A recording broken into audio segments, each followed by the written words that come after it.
Cette fille qui était vraiment mourante et qui a eu les signes de la mort, parce qu'il y a les signes de la mort que chacun de nous voit. Elle était mourante, elle a eu les signes de la mort. On arrive à l'hôpital, je pense que j'étais avec un de... Oui, je crois que oui. On entre à l'hôpital. Quand nous on entre à l'hôpital, je vois que véritablement, elle est morte. Vous voyez, quand quelqu'un est en train de mourir, et on dit que l'homme de Dieu est venu, qu'est-ce que tu peux... Quelle est la prière? Surtout que beaucoup d'hommes de Dieu sont passés avant toi. Quelle est la formule de prière que tu peux donner? Qu'est-ce que tu peux dire à la personne à l'instant T? Est-ce que c'est un autre Père? Est-ce que c'est un je vous salue Marie? Est-ce que c'est un... Quelle est la prière qu'elle n'a pas encore entendue par rapport à son problème? Je voudrais que tu comprennes l'importance du témoignage. Parce qu'il y a des moments où la prière n'a plus de place, mais il faut un témoignage. Parce que la personne elle a fait toutes les prières, toutes les neuvaines. Toutes les nuits de prière, elle a fait tout ça. Tous les rosaires, elle maîtrise par cœur. Mais le problème, c'est qu'elle souffre toujours. Je veux que tu comprennes l'importance du témoignage. Témoigner n'est pas un jeu. Témoigner sauve. Témoigner guérit. Témoigner rassure. Témoigner restaure. Je dis, cette femme, elle avait déjà eu tous les prêtres, tous les pasteurs ont déjà prié. Nous sommes arrivés. J'ai regardé là où elle était couchée. Après moi, je me demande quelle est la prière qu'elle veut débuter ici là. Vu son état, vu la manière dont elle est couchée, quelle prière je vais débuter? C'est quoi? Viens Esprit Saint, notre Père, je vous salue. Mais ici là, est-ce que ça peut donner? Est-ce que ça peut donner? Est-ce que la prière là peut maintenant donner dans la vie de quelqu'un qui souffre amèrement? Est-ce que prière là, est-ce que la personne n'a pas encore prié? Elle allait chez tel pasteur, elle allait chez tel prêtre, elle allait chez tel truc. Est-ce que prier là présentement peut apporter encore une solution? La prière ne peut pas apporter une solution. Je veux que tu comprennes attentivement. Il y a des moments où rien que prier là ne donne plus. Pourquoi? Parce que la personne a déjà tout en vue. Parfois même elle a eu toutes les révélations. Il n'y a aucune prophétie que tu pourras annoncer qu'elle n'a jamais entendue. Elle sait déjà que on avait dit que c'est l'oncle, elle a parcouru 60 000 personnes. Elle est même sortie hors du pays pour aller encore écouter et prier. C'est comme ça qu'on regarde cette fille. Moi-même je prends place, j'ai failli couler les larmes parce que quand quelqu'un est dans les difficultés, quand quelqu'un est dans la douleur, c'est ce qu'on dit dans la parole que et Jésus pleura. Vous voyez, quand Jésus pleura, est-ce qu'il a prié? Hein? Il n'a plus prié. Ça veut dire qu'il y a des situations que celui qui est devant vous n'a pas besoin que vous priez. Surtout si elle a déjà subi des prières. Elle va encore dans son intérêt dire qu'une autre prière de plus comme les autres prières. Et comme la dernière prière n'a rien donné, je sais que celle-ci ne va rien donner. Ça vous voyez à peu près. C'est ça qui se passe souvent, non? Parfois on est réticent à la prière parce que tellement qu'on a même déjà prié que même en pleine neuvaine, on abandonne les neuvaines, non? Il ne vous est jamais arrivé ça? Hein? Est-ce que parmi nous ici, on n'a pas les gens qui en pleine neuvaine jettent leur neuvaine? Ils ne prient plus. Hein? Pourquoi on ne prie plus à pleine neuvaine? Parce qu'on est agacé. On se dit que n'est-ce pas on a prié, on prie même encore quoi?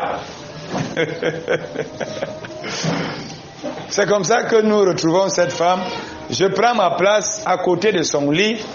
Je la regarde, elle me regarde avec les yeux de la souffrance, avec les yeux de la misère, avec les yeux de quelqu'un qui sait que dans quelques minutes, elle ne sera plus des nôtres. Imaginez quand quelqu'un sait déjà qu'elle va bientôt mourir. Je suis resté là, j'ai dit Dieu Tout-Puissant, toi qui m'as investi d'un pouvoir, toi-même dis-moi ce que je peux dire à la fille, si là où elle est couchée là. Parce que je ne pense pas que c'est quand je vais dire notre Père qui est aux cieux, qu'elle va m'ouvrir la bouche pour réciter avec moi, ou pour prier avec moi. Mais à la fin j'ai trouvé un astuce qui est venu de je ne sais pas d'où, il fallait témoigner quelque chose. C'est comme ça qu'elle est couchée. Je lui dis, ma fille, là où tu vois, là, nous sommes partis de Yaoundé. On a roulé, on a bien roulé, on est arrivé ici à Douala. Ah, le soleil de ça. Vraiment, ma fille, j'ai dit qu'il fait soleil ici. Hein. Imagine quelqu'un qui est en train de mourir. Tu lui dis qu'il fait soleil, il fait chaud. Après, il dit que ma fille, comme tu vois, la maman nous a amenés à la maison. Elle nous a préparé un bon bouillon de poisson. Ah, c'était bon, le bouillon là. Le bouillon était... Ah, on a mangé ça. Imaginez quelqu'un qui est en train de souffrir et tu lui fais comprendre que tu viens de manger un bon bouillon de poisson. Mais pendant que je suis en train de raconter, de faire ce petit témoignage, je vois comme si elle veut faire comme si elle veut sourire. Amen. C'est comme si elle veut sourire. Pendant que moi je suis en train de faire mon sketch, mon théâtre, mon témoignage, je vois comme si elle veut quand même un peu sourire. Je sais pas si vous voyez à peu près. Mais je ne sais pas si je venais avec notre Père qui est aux cieux, que ton nom, elle devait sourire. Amen. Mais puis je fais ça. Ah, le maman nous a préparé. Vraiment, c'était les bars. Je ne savais pas que les bars de Douala étaient aussi merveilleux que plus que les bars de Yaoundé. Je commence à dire, et c'était avec le Ntouba. Elle dit que c'était bon. Hein. Elle commence à sourire un peu. Malgré la souffrance. Malgré la douleur. Je ne sais pas si tu comprends que plus tu peux donner espoir par un témoignage, le sourire revient. Plus tu donnes par un témoignage, le sourire revient à la personne. Ce n'est plus la prière qui peut redonner le sourire en ce moment-là. C'est quoi? C'est le témoignage. Le témoignage de quelque chose qui peut amener la personne à comprendre qu'il y a encore espoir. Parce qu'au final, lorsque j'ai fini cette histoire, vous savez ce que je lui ai dit? Je lui ai dit, ma fille, je pense que quand elle veut revenir ici la semaine prochaine, il faudrait qu'on mange ce bouillon ensemble. Est-ce que tu me jures qu'on va manger le bouillon là ensemble? Ça peut paraître banal, mais le fait qu'elle commence un peu à sourire n'est pas banal. Ça veut dire qu'elle commence déjà à retrouver espoir. Peut-être ceux qui sont passés dans la prière lui ont plutôt découragé. Peut-être que même sa maman qui l'accompagnait a plutôt découragé parce qu'il y a des prières qui découragent. Il y a des prières qui découragent. Il y a des prières qui découragent. C'est ça que vous avez remarqué que Jésus lui-même, il a arrêté la prière parce qu'il a compris que sa prière devait décourager les gars qui avaient déjà faim. Jésus a constaté que s'il continue de prier pendant que les gens ont faim, la prière n'aura plus de place. Il a préféré arrêter et il a demandé que est-ce qu'il n'y a rien à manger pour ces gens-ci? Le témoignage. Le témoignage redonne espoir. Et on dit après que Jésus leur a donné à manger, ces gens ont continué à suivre Jésus. C'est quoi? Le témoignage. Et Jésus, même s'il disait que non, je sais que vous ne me suivez pas pour ce que j'ai dit, mais pour le point que vous voyez ce que le témoignage peut produire? Est-ce que tu comprends et tu entends ce que le témoignage fait dans la vie de quelqu'un? Ton témoignage peut susciter des vies. Ton témoignage peut transformer des vies. Ton témoignage peut restaurer des vies. Ce que tu as vécu, tu ne dois pas garder ça pour toi seul. Ne prends pas le côté que tu aimes et tu prends le côté que tu n'aimes pas, tu mets de côté. Je ne viendrai jamais vous témoigner ici que je suis descendu du ciel avec les ailes. Je vais souvent vous dire que non, moi que vous voyez là, j'ai fait le charbon de bois. Parce qu'il y a quelqu'un parmi vous qui est en train de faire la même chose. Et si maintenant la personne trouve que moi je suis fort, je suis puissant, Dieu parle en moi, Dieu aussi peut parler en lui, par mon témoignage de vie. Lui qui croit qu'il ne peut pas construire, lui qui croit qu'il ne pourra pas faire ceci, parce que je témoigne, il commence à avoir quoi? De l'assurance. Mais si je viens simplement dire, et non mais Jesus, fire, fire, je vous rassure, il va rentrer tel qu'il est venu sans rien comprendre. Le témoignage est important. Le témoignage, c'est l'ensemble des événements de notre vie. Le témoignage, c'est l'ensemble des passages de notre vie. Nous sommes partis, nous avons eu la grâce de passer à l'étape où il faisait chaud. Maintenant, on entre dans l'étape, il fait froid. Après, c'est moins chaud, moins froid. Tout ça doit faire le témoignage. Donc, les enfants de Dieu doivent se nourrir des témoignages. Parce que c'est le témoignage qui fait la force de tout. Il ne suffit pas simplement de prier, mais que ton témoignage, le témoignage de ta vie, soit un témoignage conséquent qui peut, je sais, moi aujourd'hui, par le témoignage de ma vie, il y a beaucoup de gens qui sont en train de ramener vers le Seigneur.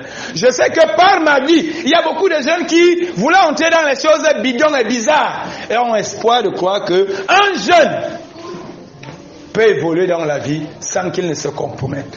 Je suis sûr que par le témoignage de ma vie, beaucoup de gens, que ce soit de ma famille paternelle, maternelle, quels que soient les lieux, commandent à comprendre qu'on évolue avec Dieu. Parce qu'au départ, il y a des gens qui vont vous saper. Il y a des gens qui vont dire, tu as trempé, tu as fait. Mais plus ton témoignage parle. Même ceux qui t'insultaient, même ceux qui disaient que tu as trempé, finissent par dire que vraiment, cet homme était fils de Dieu. Pourquoi tu as accepté de subir les coups? Le témoignage, c'est ça. Quand on doit te lyncher, supporte. C'est ton témoignage. Parce que ceux qui sont en train de te lyncher là, sont les mêmes qui comprendront que tu es un Dieu. Parce que tu as résisté. Mais si aujourd'hui, on te laisse, vraiment, tu bagarres avec qui? Ton témoignage, c'est que tu dois subir maintenant. Mais tu dois rester ferme dans ton témoignage. Ce qui permet à beaucoup de jeunes aujourd'hui de commencer. J'ai vu, on était au pèlerinage la dernière fois. Combien de jeunes il y avait? Combien de jeunes ont promis que tonton Jacques, l'année prochaine, nous serons encore là? Pourquoi? Parce que les jeunes vivent un témoignage. Le témoignage, c'est la réalité. Ils voient comment j'essaie de vivre. Peut-être je ne suis pas parfait, mais ceux qui sont dans mon entourage essaient de vouloir copier. C'est ça le témoignage. Ceux qui vous voient essaient de changer et être comme vous. C'est ça le témoignage. Vous allez voir, votre témoignage va faire en sorte que les gens vont vouloir s'habiller à peu près comme vous, manger comme vous, danser. C'est-à-dire, vous commencez par votre témoignage à influencer les autres. Même s'il y a quelqu'un qui voulait faire du mal, plus ton témoignage parle, plus la personne commence à dire, moi aussi je vais essayer d'être. C'est ça le témoignage. Ce ne serait plus la prière. Tous les gens de mon village qui sont déjà en train de parler que vraiment peut-être Dieu ici c'est quoi? C'est le témoignage. C'est pas ce que vous comprenez. Pourquoi? Parce que dans ce témoignage, personne n'est jamais venu et je lui ai refusé quelque chose. C'est un témoignage. C'est pas ce que vous comprenez. Le tout n'est pas de prier parce qu'il y a des gens qui prient, mais ils n'ont aucun témoignage. Ils prient, mais ils n'aident personne. Ils prient, mais ils ne donnent à personne. Ils prient, mais ils continuent à faire l'indifférence avec les gens.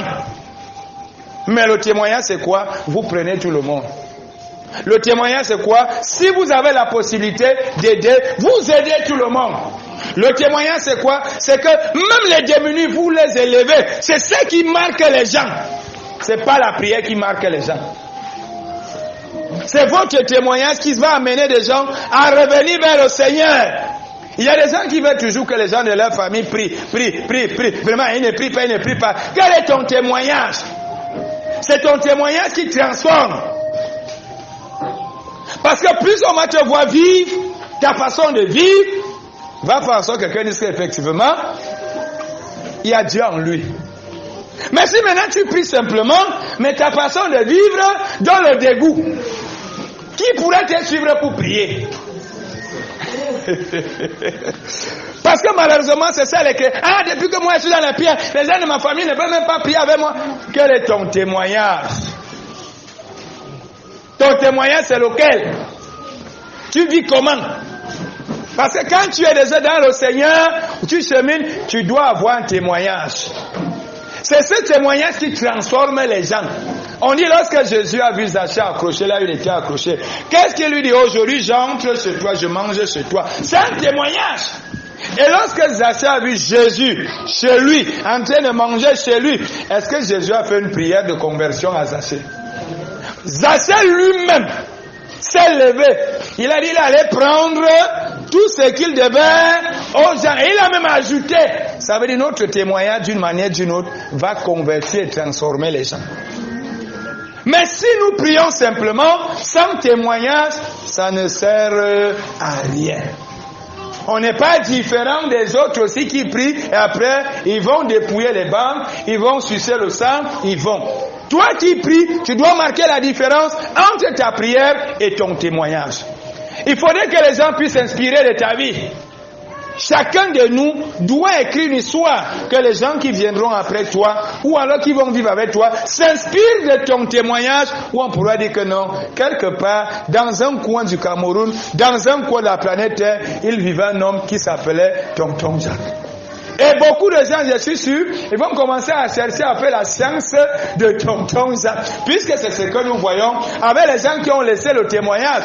Il y a les gens qui veulent comprendre. Et en ce moment-là, peut-être ça devient une religion, ça devient une spiritualité, ça devient, je ne sais pas, des études, qu'on va aller faire à l'université, je ne sais pas où. Après, tu entends qu'ils vont soutenir pour avoir le doctorat de Tonton Jacques. Amen. Ça veut dire que votre vie doit être un témoignage. Pas simplement un verbiage, mais un témoignage. Pas simplement des grosses prières, des fortes prières, mais un témoignage. Que partout où tu passes, comme on le dit, Jésus faisait le bien. C'est un témoignage. Et toi, partout où tu passes, qu'est-ce que tu fais?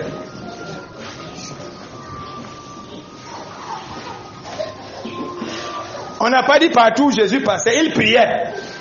Partout où il passait, il faisait du bien. C'est bien été quoi? Guérir les malades, faire ceci, faire cela. On ne mentionne pas qu'il priait trop. Ou alors qu'il prêchait trop. On dit partout il passait, il faisait du bien. Voilà un témoignage qu'on peut rester avec toi dans la vie.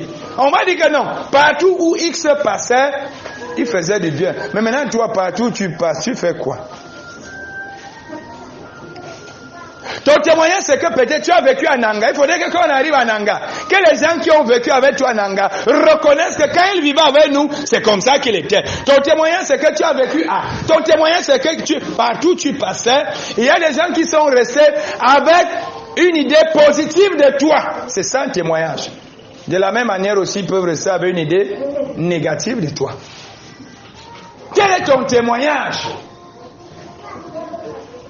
Quel est ton témoignage? Parce que ton témoignage doit donner espoir. Il y a quelqu'un qui doit croire quelque chose.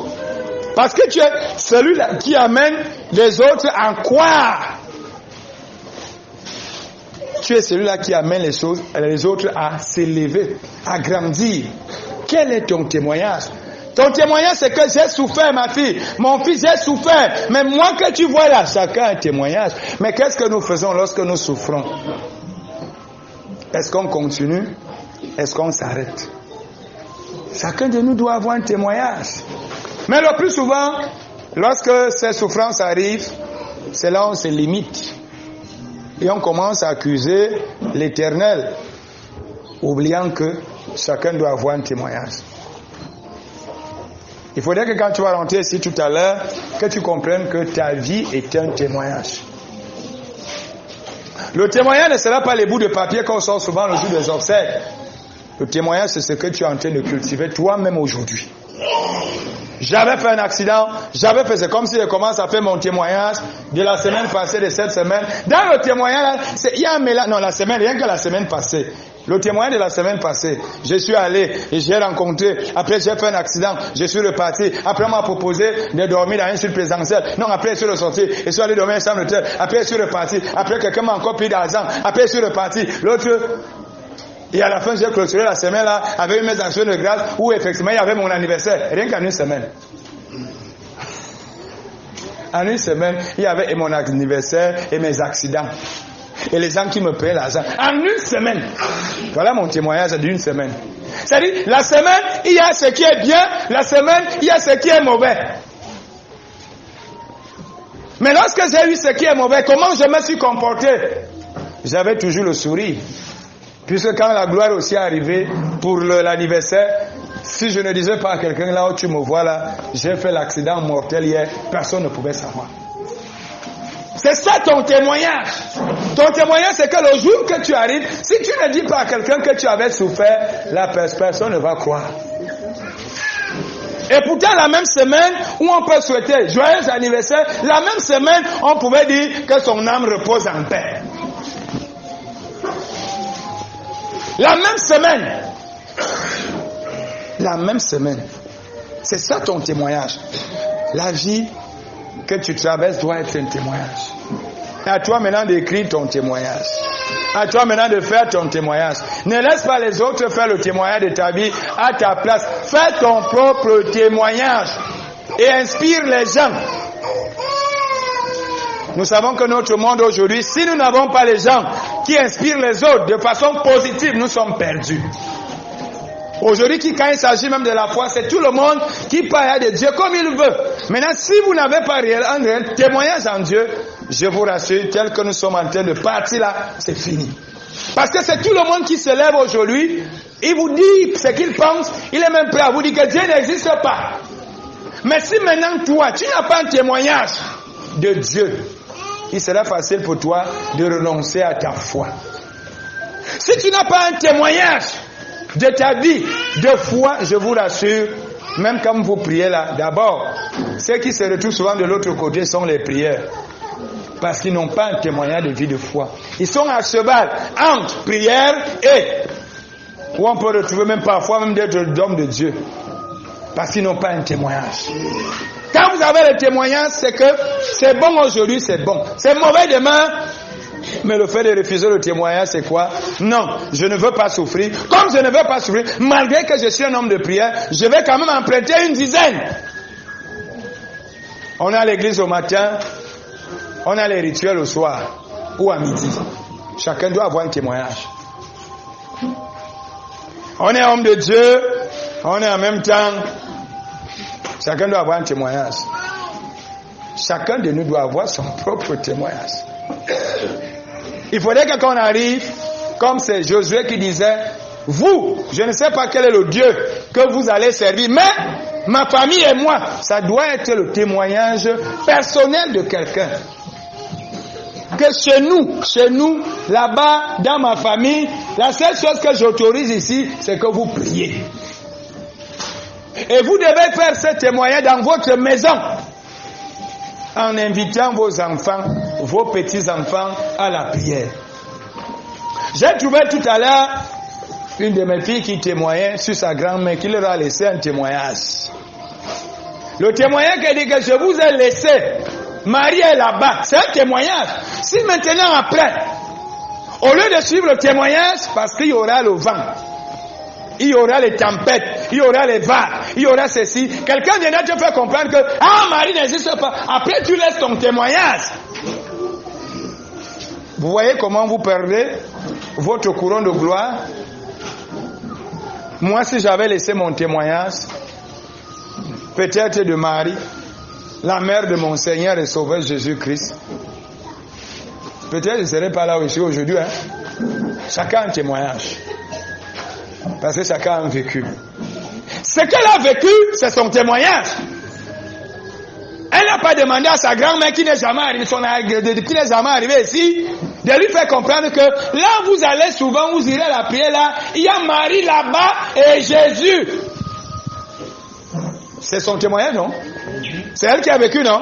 Bon, comment quelqu'un d'autre viendra par après te dire que Marie n'existe pas? Voilà un témoignage que tu as. Que ta grand-mère, qui n'est jamais arrivée ici, qui ne connaît pas ici, te dit que non, il y a un endroit, il y a Marie. La grand-mère, elle n'a pas dit la même chose, je ne sais pas, à une autre personne ici. Vous voyez que vous avez à deux témoignages, non? Entre maintenant ton vécu et ce que l'autre n'a pas vécu, ça fait deux choses. Et si maintenant tu commences à douter avec ton vécu, ton témoignage ne sera pas puissant. Ton témoignage ne sera pas fort, ne sera même pas consistant. Vous devez avoir une vie de témoignage. Le témoignage, c'est que les gens ont décidé, les gens ont dit, les gens ont fait. Et lorsqu'on vous voit sortir du lot, vous sortez d'une famille où tout le monde se moquait, riait. Et vous sortez de là, c'est un témoignage. C'est un témoignage. Vous devez avoir un témoignage. Le témoignage, c'est que vous avez passé, on vous mettait dehors. Mais un matin, vous vous retrouvez en train d'avoir une villa. C'est un témoignage. Chacun doit avoir un témoignage. Le témoignage, c'est que un jour, 2 jours, 3 jours, tu n'as pas eu les maris. Chaque année, les hommes te mettaient dehors, mais un jour, et il y a un homme qui te met dedans. C'est ça le témoignage. La vie est faite ainsi. Il y a les cours. Ça monte, ça descend, ça monte, ça descend. C'est ça votre témoignage. Que chacun de nous, en ce début de semaine, de week-end, commence à faire en sorte que sa vie soit un témoignage. Que si maintenant, les gens sont à côté de moi, quel sera le témoignage? Pour conclure avec l'histoire de cette fille, c'est que effectivement 2 semaines après, elle qui était à l'article de la mort, 2 semaines après, on m'appelle qu'elle est en train de sortir de l'hôpital. Et quelques temps après, elle est venue ici à la prière, elle venait ici à la prière. Et quand elle était venue ici, j'ai commencé encore à dire, comment tu as mangé le poisson? Vous voyez, je n'ai pas prié. Bon, si je dis prier, je n'ai pas fait une prière dangereuse. Mais le témoignage que j'ai donné était la prière la plus efficace qu'il fallait en ce moment-là. Ça veut dire qu'à un moment donné, il faut un témoignage qui remet quelqu'un debout. Il faut un témoignage. Pas une prière dangereuse, mais un témoignage dangereux. Amen. Il faut un témoignage dangereux, pas une prière. Vous voyez, les histoires de la Bible nous inspirent, c'est des témoignages. Quand on va parler de Sarah, quand on va parler de Anne, quand on va parler de Zacharie, quand on va parler, c'est des témoignages qui nous inspirent, nous autres. Quand on parlera de Job, ce sont des témoignages qui nous inspirent. Ça veut dire que je peux prendre le personnage de Job parce que je suis en train de vivre peut-être ce que Job a vécu. Et on voudrait me dire que comme Job a vécu ceci, il a perdu ci, il a perdu ça, il a peut-être, c'est ton cas, c'est mon cas. De la même manière que Job a été restauré, cela voudrait dire que de la même manière, je serai aussi restauré. Les histoires de la Bible sont, ça nous permet de revivre. C'est des témoignages. C'est la même chose pour toi. On va dire là-bas, Sarah a perdu cette mari et tout et tout. Après, tu regardes ta vie, ton CV. Tu dis que l'histoire qu'on raconte, c'est comme mon histoire. Ça te redonne. Puisqu'on dit qu'à la fin, elle a eu Toby qui est venu, ça redonne espoir. Vous voyez que c'est le témoignage qui donne espoir. Mais si ce n'est que prier, parfois ça fatigue. Parfois on se réveille au matin, on ne veut même plus prier. On se couche le soir, on ne veut même plus prier. On fait ceci parce que lorsqu'on regarde la misère, on regarde la souffrance, on regarde toutes ces choses-là, on se décourage. On se demande, est-ce que réellement Dieu est encore avec moi?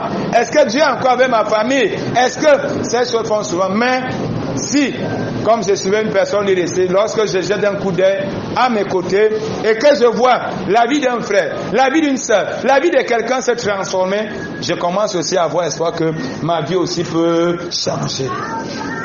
Qu'est-ce qui me redonne l'espoir? C'est un frère avec qui j'ai galéré. C'est une sœur avec qui j'ai galéré. On a passé dans la misère. Et lorsque je vois, au lieu de jalouser, mais je dois plutôt comprendre que voilà un témoignage vivant.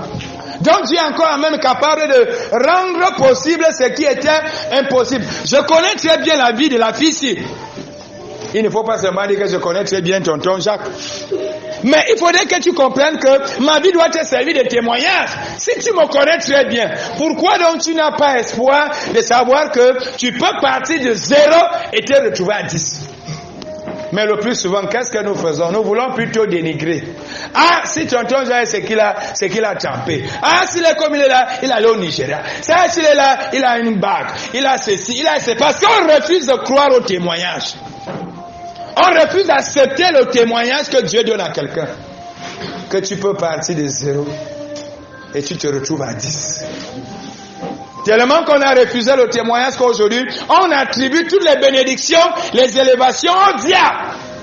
Parce que lorsque quelqu'un maintenant réussit aujourd'hui, il a trempé. Lorsque quelqu'un se lève, il a fait ceci. Et c'est pour cela que beaucoup de gens se découragent. Les gens se découragent parce qu'ils ne vivent plus le témoignage réel de Dieu. Parce qu'on les a fait comprendre que si tu veux réussir dans la vie, il faut tremper. Si tu veux faire ceci, et c'est là où tout le monde s'oriente, oubliant qu'il y a un véritable témoignage avec Dieu. Lorsque les gens comme nous, dont Dieu a béni, a élevé, il est encore en train d'élever, tu vas vouloir des noms.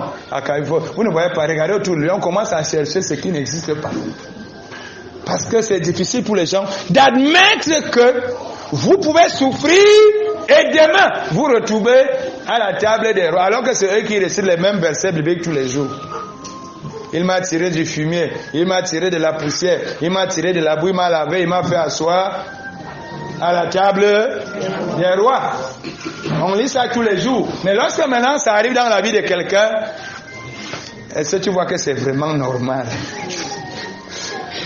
Ma copine, tu vois que c'est normal. Le gars que nous tous on connaît là, le gars qui faisait le courant ici au village, la fille qui creusait le sable ici, la qui faisait la bordellerie ici à Bogota, est-ce que toi-même dis-moi, c'est normal?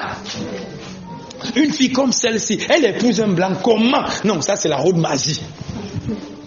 Un gars que nous tous on connaît ici au village, non, les gars sont forts. Là, il allait mettre la main, c'est alors la magie. On commence à faire les commentaires sur toi parce que les gens ne comprennent pas ce qu'on appelle le témoignage. On commence à dire des choses que tu n'as jamais fait parce que les gens refusent le témoignage. Et je suis venu dire à un jeune, je suis venu dire à quelqu'un que les gens refusent ou pas sur ton témoignage. Parce que chacun a un témoignage. Ta vie va édifier les gens. Ta vie va transformer les gens. Ta vie va enseigner les gens. Ta vie va ramener les gens vers le Seigneur. Par ta façon de faire et de vivre, beaucoup d'âmes seront converties. Pas simplement par ta prière. Ta prière ne va peut-être pas convertir les gens, mais ton témoignage va convertir plusieurs personnes. C'est ça le but du témoignage. Si je continue avec le témoignage, j'ai été humilié, insulté à plusieurs endroits. Mais les mêmes endroits qu'on m'humilié, insulté, on est en train de me célébrer. C'est ça le témoignage. Le témoignage, c'est qu'il y a des endroits où les gens vont t'humilier. Mais dans les mêmes endroits, ils vont te célébrer. C'est ça le témoignage. Quand tu vis ton témoignage, accepte les humiliations. Parce que les mêmes personnes qui t'humilient sont les mêmes qui vont te célébrer. C'est ça le témoignage. Le témoignage n'est pas simplement te célébrer. Le témoignage aussi, c'est que tu subis d'abord une humiliation. C'est ça le témoignage. Parce que si nous voyons le témoignage de Jésus, il y a ça dedans. C'est à l'intérieur, l'humiliation est dedans. On l'a célébré, après on l'a humilié, après maintenant aujourd'hui c'est lui qui sauve. Je ne sais pas si tu comprends à peu près. Ça veut dire tu vas subir l'humiliation parce qu'on t'a d'abord célébré. Notre témoignage c'est quoi? C'est qu'on nous célèbre d'abord. On nous célèbre d'abord parce qu'on a quelques 100 000, on a quelques 10 000, c'est tout le monde qui nous célèbre. Ah vraiment, c'est un bon gars, c'est une bonne femme. Une fois, le jour que tout ça disparaît, humiliation, c'est le témoignage. Tu ne sers plus à personne dans la famille. Tu commences donc à subir des humiliations. Mais au final, dans le témoignage de Jésus, c'est que après les humiliations, il y a eu quoi? La résurrection. Et dans la résurrection, après, il devient quoi? Le sauveur. Ça veut dire que dans ton témoignage, il y aura la gloire, il y aura humiliation, il y aura résurrection, et tu sais quoi? Le sauveur. C'est-à-dire la promesse que Dieu a voulu pour ta famille. Voilà ton témoignage. Ton témoignage ne s'arrête pas simplement au niveau de ta gloire. Ton témoignage doit continuer au niveau de l'humiliation.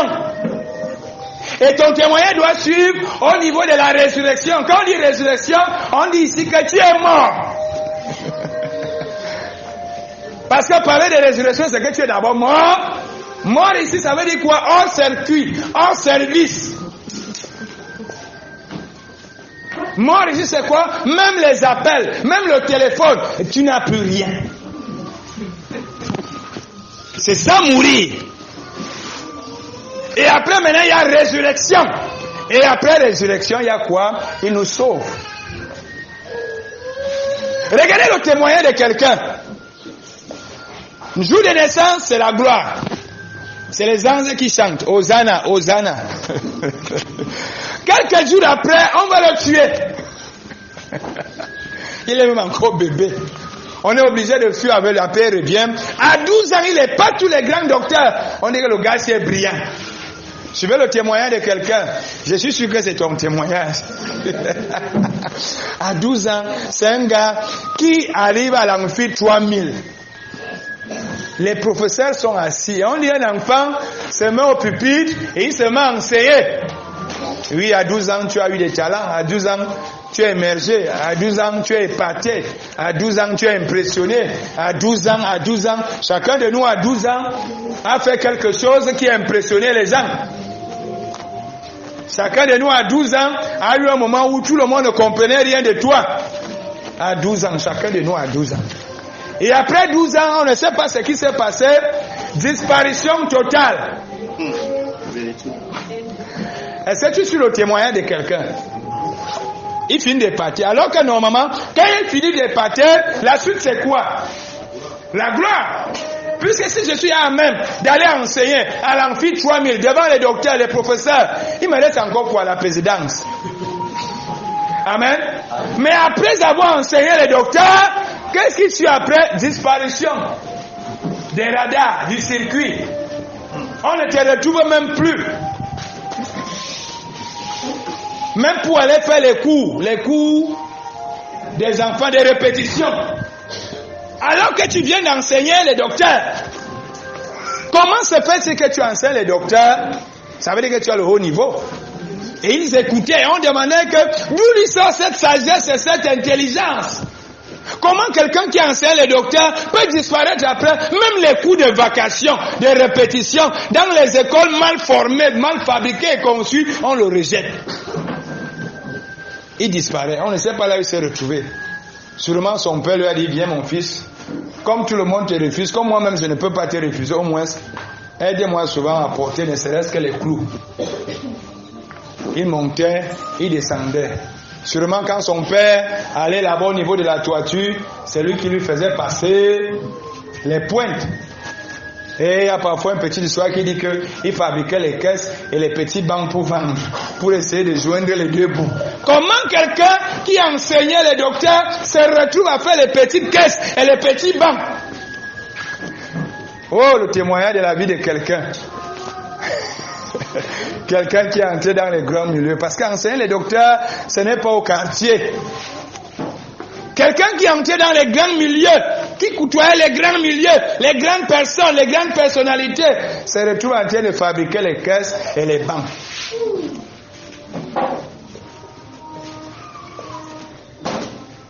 Il a disparu. Incognito, puisque jusqu'aujourd'hui, la Bible nous retrace pas, même comme on dit que après il a envoyé les gens, soit sont devenus pauvres ou c'est quoi, bref, ce que nous connaissons de la Bible, on ne dit plus ce qui s'est réellement passé après avoir enseigné à 12 ans et quand il rebondit à 30 ans. Est-ce que tu comprends là où tu dois mourir? S'il faut prendre 12 ans et 30 ans, ça fait combien d'années où le gars est mort? 18 ans. Il est mort pendant 18 ans. Mais alors qu'il a été célébré le jour de la naissance, les rois mages sont même venus, on dit roi mages. Ils sont venus avec des présents. L'ami, l'encens, donc des cadeaux précieux. Ça veut dire que ce n'était pas n'importe qui est né le jour-là. Mais regardez la suite des événements de quelqu'un qui est né roi, qui est né prince. Est-ce que tu suis le témoignage d'un prince? Est-ce que tu suis le témoignage d'une princesse? Parce que le plus souvent, on voudrait que le témoignage d'un prince, d'une princesse, soit que, comme il est né, il y a eu les rois mages. Après, on a fait ce que vous appelez bébé quoi là? Non, ce n'est plus voix bébé. Il y a une histoire là que vous fabriquez maintenant là. Bébé choix quoi là? Un mot anglais. Voilà. C'est-à-dire, vous créez maintenant des bidons choses pour montrer que on est. Même si elle est capable de formaliser, je ne sais pas comment on le fait. Mais regardez la naissance d'un prince. Regardez la naissance d'une princesse. Tout le monde se lève. Les anges apparaissent même. Il y a les cadeaux, l'or. Je sais que l'or a été même parti haut pour que les gars là vivent la qualité de vie qu'ils ont eu là. Est-ce qu'ils ont dilapidé? Je ne sais pas. Pour vivre cette vie, alors qu'on est venu avec les cadeaux, myrrhe, encens, or. Est-ce que c'est ça qui les a permis de vivre le temps qu'ils étaient en Égypte? Je ne sais pas. Est-ce que c'est ça qui leur a permis de continuer à vivre à partir de l'âge de 12 ans jusqu'à 30 ans? Moi, je n'en sais rien. Mais ce que je comprends ici, c'est un enfant qui est célébré, c'est un enfant qui est combattu, c'est un enfant qui enseigne les docteurs, après l'enfant disparaît. Il réapparaît à 30 ans. Et lorsqu'il réapparaît à 30 ans, c'est déjà pour démarrer une mission. Il démarre maintenant la mission qui lui a été confiée. Il démarre déjà le projet de vie que Dieu lui a confié. Il entre déjà dans la plaine, dans la phase de réalisation d'un projet. Il entre déjà au cœur du projet. Il réapparaît à 30 ans. Oui, Dieu t'a donné une promesse. Dieu a dit, voilà le témoignage pour arriver au niveau de cette promesse. Et il y a des moments de gloire, et il y a des moments d'humiliation, et même de guerre. Parce qu'ici il y a la guerre, on voulait le tuer. Dans ton témoignage, il y a tout ça. Il y a eu des moments de guerre. Parce que Hérode qui rôdait, ce n'était pas parce qu'il est maître, c'est la guerre. Et lorsque Hérode n'a pas pu trouver Jésus, on dit qu'il a tué tous les enfants qui avaient à peu près l'âge de Jésus. Ça veut dire que dans ton témoignage, il y a des gens qui vont faire la guerre contre toi. Parce qu'on se plaint, je ne comprends même pas. Pourquoi les gens me veulent du mal? Les gens veulent me tuer. Voilà le témoignage du Christ. Les gens ont voulu le tuer. Dieu merci. Et je suis sûr que c'est ce que tu dois dire, Dieu merci. Parce que c'est ce que tu devrais dire maintenant, que Dieu merci. Et quand tu dis Dieu merci, ça veut simplement dire que Dieu t'a épargné. Parce que dans ton témoignage, il devait t'épargner. Dieu merci. Dieu merci, l'ange est venu. Et l'ange a demandé qu'on retire. C'est ton témoignage. Combien de fois les anges sont venus et t'ont retiré?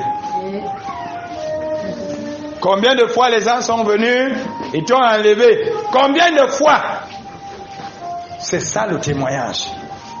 Le témoignage, c'est l'ensemble des événements que tu as rencontrés. Le témoignage du Christ, c'est l'ensemble de tous ces événements.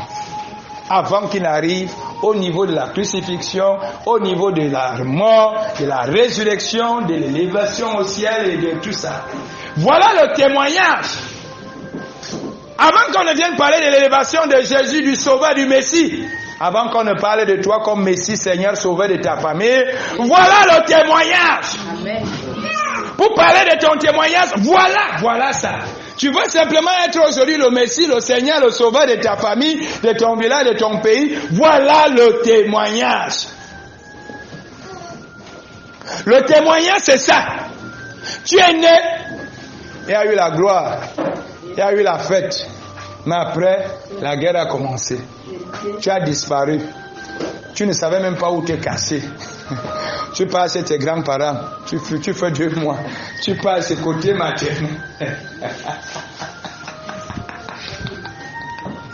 Tu arrives même là chez tes grands-parents. Elle meurt. La grand-mère qui devait faire t'inquiète.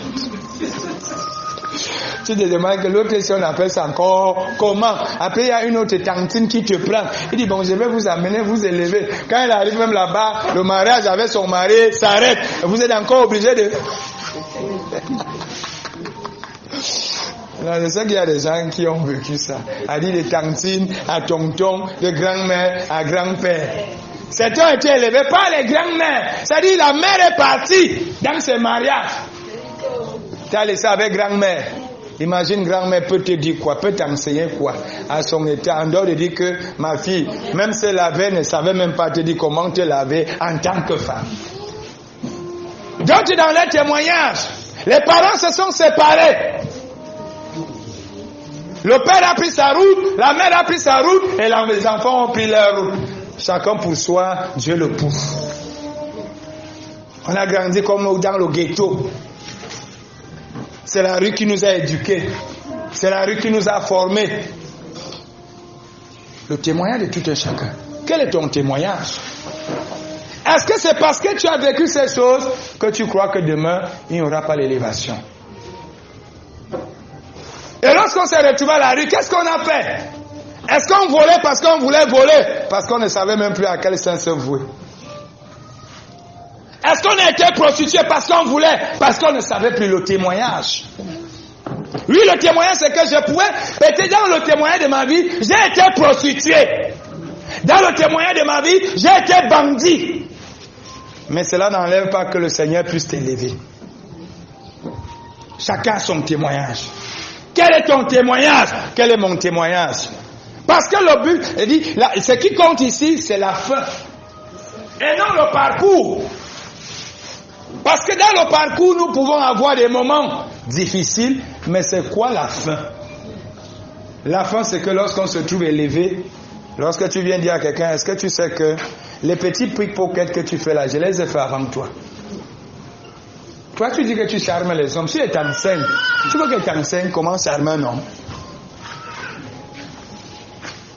Moi, je suis professeur en charme. Hein. Ça dit, tu regardes l'enfant comme ça, tu dis à l'enfant que quand moi, elle faisait ces choses-là. Parfois, quand nous regardons les enfants qui disent qu'ils fuguent, on secoue simplement la tête, non? Parce que les enfants n'arrivent pas à comprendre que ce qu'ils essaient de faire là, nous, on était ça fois 10. Nous, on escaladait les fenêtres, non? Quand tu vas voir ton enfant faire un tutu ça comme ça, l'enfant à qui tu as donné l'argent de la scolarité et qui vient te raconter qu'à l'école, tu secoues seulement la tête. Parce que toi-même, tu es passé par là, non? C'est pas ça.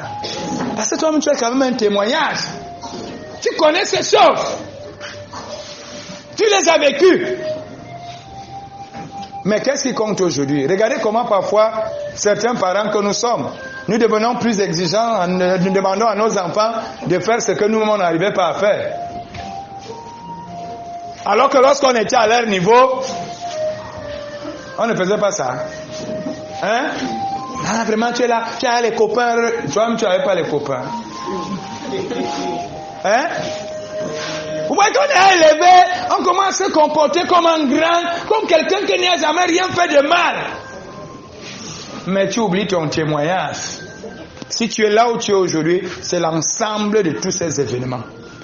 Ça t'a donné une sagesse, ça t'a donné une maturité, ça t'a donné une force, ça t'a donné tout ce que ça a donné pour que tu sois élevé. Parce que tu ne peux pas entrer dans ta promesse, tu ne peux pas être élevé si tu n'as pas rencontré un certain nombre de choses. Le témoignage n'est pas simplement la fin, ou alors le commencement. Le témoignage c'est le début et tout le parcours jusqu'à la fin, l'aboutissement. C'est ça qui fait ton témoignage. Et c'est à ça donc que tu dois apprendre aux autres, que mes jeunes, mes enfants, mes frères, mes mères, mes soeurs, moi que vous voyez là, j'ai fait du pouce-pouce. Moi que tu vois là, j'ai fait ci. Ne venez pas simplement amener les gens à avoir des rêves bidons. Comme certains influenceurs, influenceuses. On montre simplement l'argent.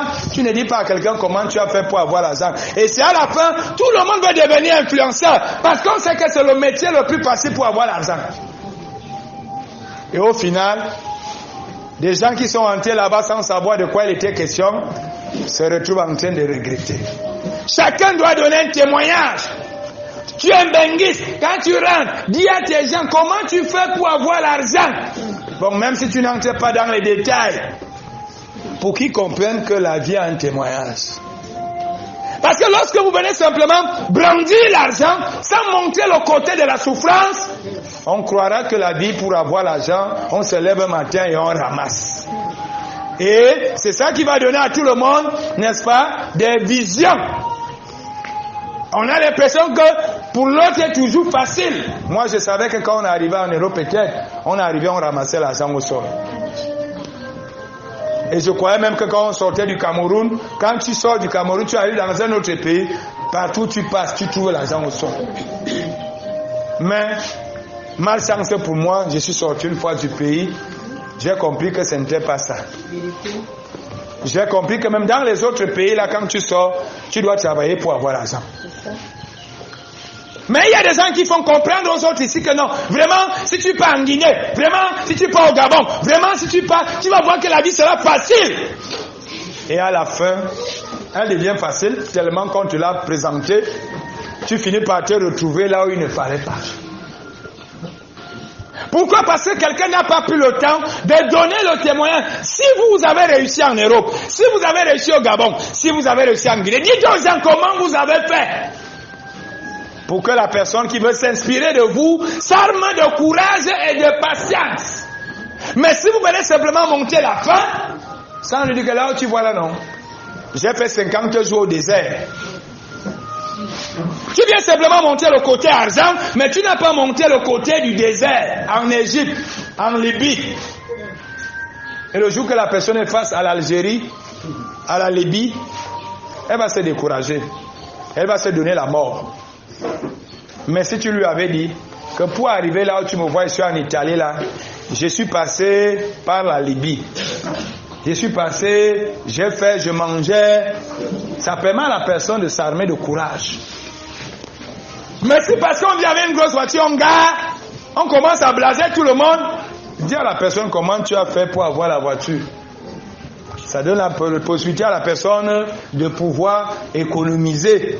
Ou alors d'attendre aussi sa part de la manne qui tombera du ciel. Mais si tu viens simplement montrer que tout est facile, sans montrer comment ça s'est passé, on va retrouver avec des gens qui n'ont plus de témoignage aujourd'hui. Ils entrent dans n'importe quoi.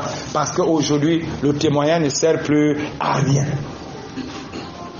Même là on devait aller où les gens devaient nous inspirer le témoignage à l'église. Malheureusement on peut aussi retrouver les hommes d'église qui ont tourné le dos à Dieu pour aller embrasser les facilités. La vie n'est pas facile. La gloire qu'on veut n'est pas facile. L'élévation que tu veux n'est pas facile. Tu dois avoir un témoignage. Tu dois partir d'un point pour un autre point. Aujourd'hui on est là, on n'est pas encore arrivé. Mais quand je regarde la genèse de ce ministère, mais ce n'est plus la même chose. Ce n'est plus la même chose quand on avait commencé. Il y a eu beaucoup de points. On est parti d'une petite maisonnette, on est entré dans une autre petite maisonnette, on a commencé une petite salle, on a agrandi la petite salle, on a fait. C'est un témoignage.